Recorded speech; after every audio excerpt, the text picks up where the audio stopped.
way the scarf started for the Muslim woman, how is it? A long time ago, before Islam, all women used to have a scarf on their head. Romans, Greek, like the Egyptians, all of them used to have a scarf on the top of their head.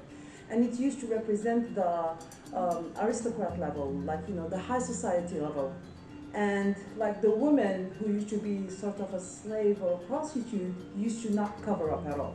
The woman, the Muslim woman, like they had to immigrate from the Mecca, where the Islam originated, to another city where they accepted them as refugees in Medina. And whenever they went out, they used to confuse them to the women of Medina. So the men used to tease them, used to talk to them. So the Muslim woman used to feel scared just going outside to do her business, to go shopping, to go out with her kids.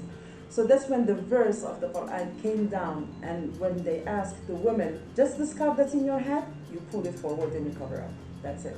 Women around the world have worn head coverings at different times in history. Sometimes that reason is cultural, sometimes it's religious, and sometimes it's just to keep their hair clean. And sometimes they don't have a choice, and Islam is often accused of this. I spoke with 2 Muslim women to get their perspectives on head coverings in Islam. A quick disclaimer, these are the perspectives of 2 different women from 2 different countries, Morocco and Algeria. They do not represent the viewpoint of every Muslim in the world, nor every woman from their respective countries. Just keep that in mind. My name is Fila Sihan Alani. I wore the hijab just like in the past years only. My name is Umayma El Ghazali. I only started wearing hijab 5 years ago.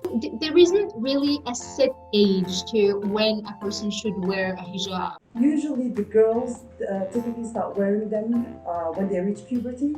It's a choice. So if we're gonna wear it, it's a big symbol. Mentally we need to be prepared for it because it represents the entire society, the entire Muslims. So what is a hijab? A lot of people have different definitions to what that is for them. And I think, to me, when you think about it, literal translation of what hijab is, it's like a cover that you put between you and another person. And to me, it is a way to respect what comes out of my religion, as I identify as a Moroccan female Muslim hijabi woman, to be modest and to keep privacy from men that are not related to me. When it comes to religion, like when we say hijab, it's not only you need to cover yourself physically, but you have to also cover yourself.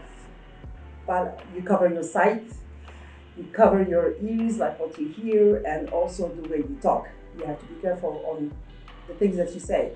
And the same thing for the man. We have what we call al-awra, which is he needs to cover up. Like if they are in a group of men, he needs to wear like pants or shorts that covers up his umbilical area all the way to his knees, and always wear something like that is loose. Why are there so many different kinds of coverings? We see like women who covers up like me, others who wear the scarf or khimar around their head, and other ones who wear like the chador. You see that one, or they cover up just like the niqab and things like that. You will see there are a lot of them are related to culture more than religion.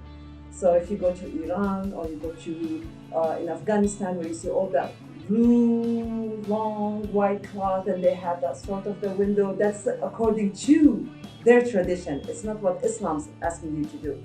As both women decided to start wearing hijab as adults, I was curious as to why. So I've always been a Muslim that practices. So I do my 5 prayers. I really respect so many other religious things, and I thought really it was time for me to add on another thing. And I loved the idea of it when I started reading more about it. The idea behind it was to actually, at least, I'm not going to say eliminate, but at least limit how the world, classifies women and prioritize the inner self of people more than the outside self. I just when you get older, sometimes you get wiser. When we were younger, we were always paying attention how the society look at us, how we want to look cute. I want to be beautiful. I want to play with my hair. And then by the years goes by and you get older, you start realizing, well, there's more in this world than just like, being a cute little little girl. So with the time, and then I said, this is the time for me, like, I need to put it on. I was also curious as to how they felt hijabs in women from Muslim countries are presented in media. So what I see, like, how the way the news and everything reflect the woman and the woman with the scarf is totally wrong. I always advise people, go, travel, and see. See by yourself, judge by yourself. 2 years ago, we had the opportunity to go to Mecca. And I always had that idea that women need to cover all up. She doesn't have the right to go out by herself, shopping, go work.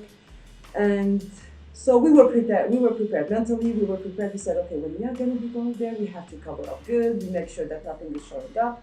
But as soon as we arrived at the airport, the first people who met us and greet us, it was women. And I was like, wait a second.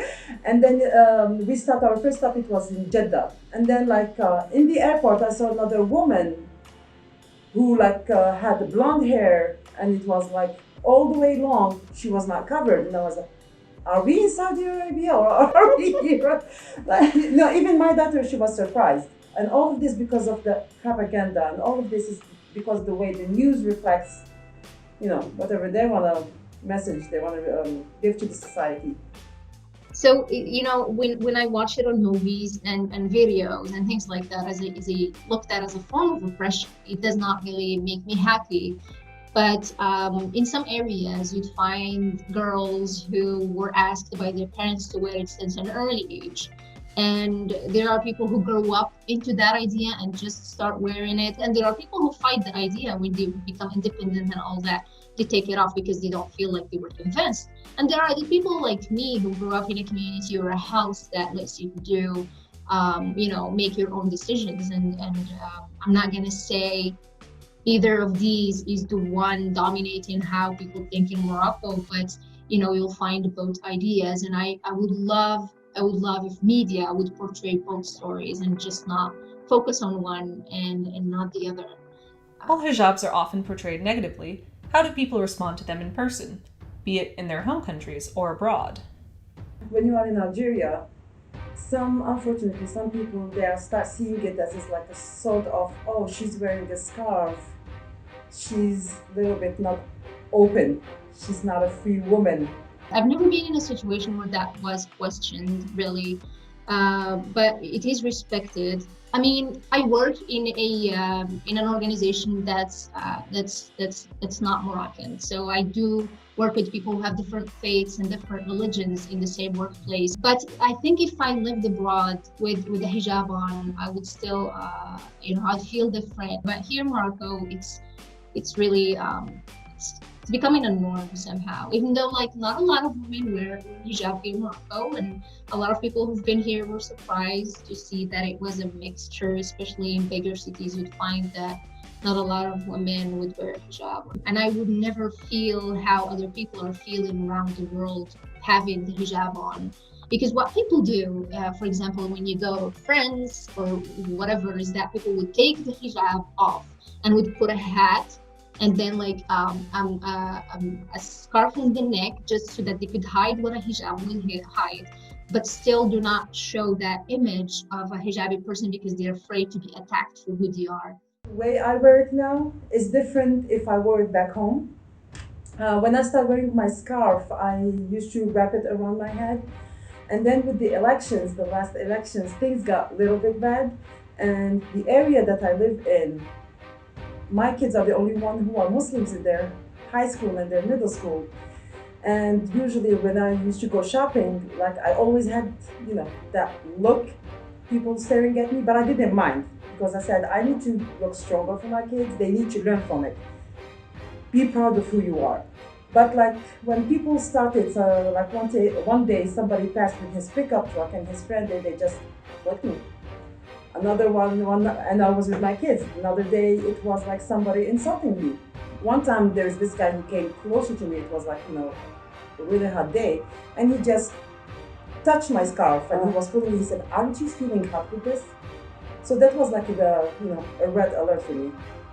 So I decided, I said, you know what, let me just put a cap. It looks more discreet than if I had the entire scarf around my head. But if I go to the masjid or I'm in a place where like a lot of Muslims are in, I usually cover my entire head. Generally, people are nice to me.